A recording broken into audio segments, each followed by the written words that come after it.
তুমি তুমি গেলে শোনে বাচ্চা হেনতে তুমি স্যার গো স্যার ও স্যার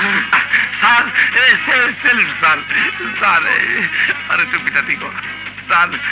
আমি ঠিক চিনতে পারি নাই স্যার আপনি সিভিল ডিফেন্স চাইছেন স্যার আপনি বসুন স্যার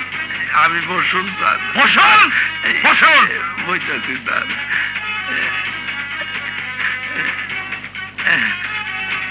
আপনার নাম তো আইনুল স্যার আপনি সিভিল ডিফেন্সের নাম বসুন আবার বলছি স্যার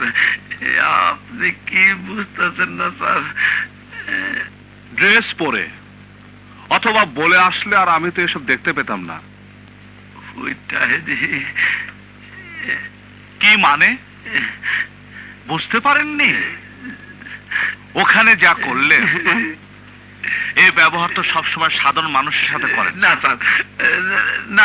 জীবনে কোনো যে কানে ধরতেছি স্যার মিথ্যে কথা বলবেন না এগুলো করেন কিসের জোরে এই পোশাকের জোরে স্যার অস্ত্রের জোরে মানুষ আপনাদেরকে ভয় পায় এটা অন্যায় এটা ক্ষমতার অপব্যবহার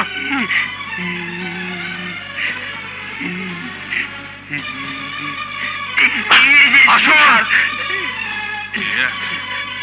আসুন আমার সাথে তারা সব স্টাফকে ডাকেন এবং অন্যান্য পুলিশ অফিসারকে আসতে বলেন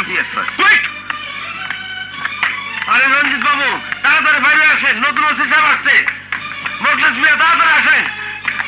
হ্যাঁ আমি উঠে দিচ্ছি স্যার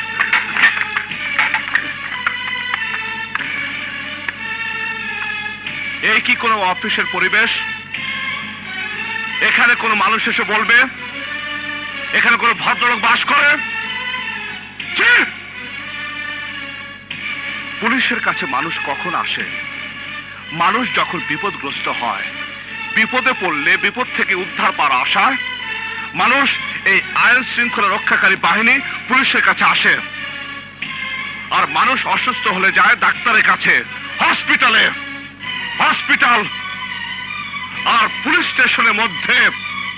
কোনো পার্থক্য নেই কোনো পার্থক্য নেই একটি থানা এবং একটি হাসপাতাল দুটি সেবামূলক প্রতিষ্ঠান ডাক্তারের ব্যবহারের প্রশ্ন তো পরের কথা আগে হলো পরিবেশ একটি হসপিটাল যেমন পরিচ্ছন্ন থাকতে হবে শৃঙ্খলা থাকতে হবে